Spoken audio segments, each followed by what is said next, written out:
Protas Kardinali Rugambwa, askofu mkuu wa jimbo kuu la Tabora. Mhashamu sana Beatus Kinyaia, askofu mkuu wa jimbo kuu la Dodoma. Washamu maaskofu wakuu, washamu maaskofu, Mheshimiwa Dr. Philip Isidori Mpango, makamu wa rais mstaafu wa Jamhuri ya Muungano wa Tanzania. Waheshimiwa mapadri, watawa wa kiume na kike, wapendwa mashemasi na waseminari, waheshimiwa viongozi wa serikali na dini mbalimbali na taifa lote la Mungu. Tumsifu Yesu Kristo.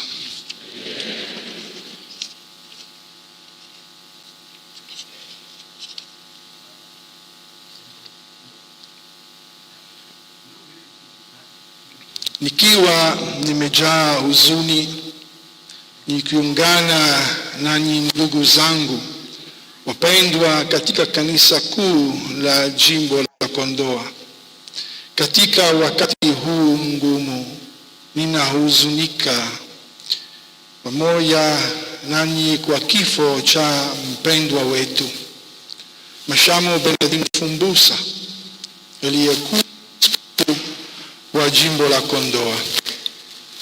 Baba Mtakatifu Leo wa 14 anatoa salamu za pole kwa kanisa Katoliki nchini Tanzania na hasa kwa jimbo hili la Kondoa.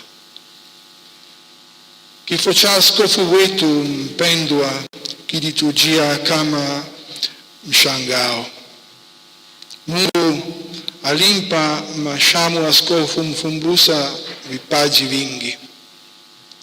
Aling'aa hasa kwa bidii yake ya kitaaluma kama mwalimu aliyeweza kuwafundisha wanafunzi wengi ambao pia wamekuwa wabobezi katika nyanja zao maalum.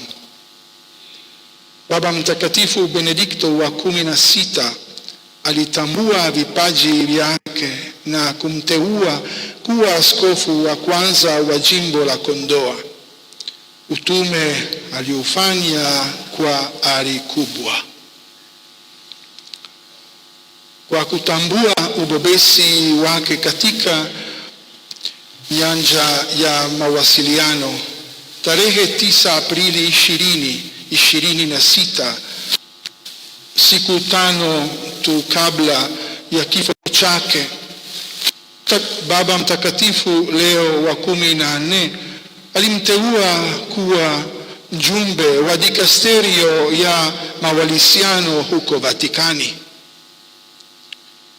Chango wake katika ukuaji wa jimbo la Kondoa katika imani na kujitegemea hautasahaulika.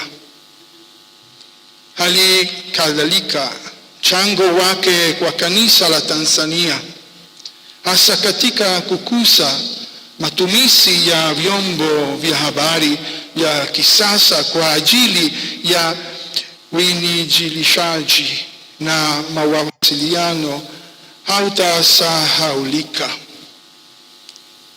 Elimu aliyoshirikisha wanafunzi wengi aliyowafundisha itaendelea kuwepo daima. Uongozi wa kanisa na ubalozi wa Baba Mtakatifu hapa Tanzania unatoa salamu za pole kwa ndugu wa familia ya hayati Mhashamu Benedict Mfumbusa pamoja na kwa jimbo la Kondoa, na tunaiombea roho ya ndugu yetu aliyefariki kwa rehema ya Mwenyezi Mungu isiyo na kikomo, tukiomba kwamba baada ya kumtumikia Kristo na kanisa lake kwa uaminifu, akiwa ametakaswa na udhaifu wote wa kibinadamu, aweze kukaribishwa katika furaha ya uzima wa milele. raha ya milele umpe Bwana, apumzike kwa amani.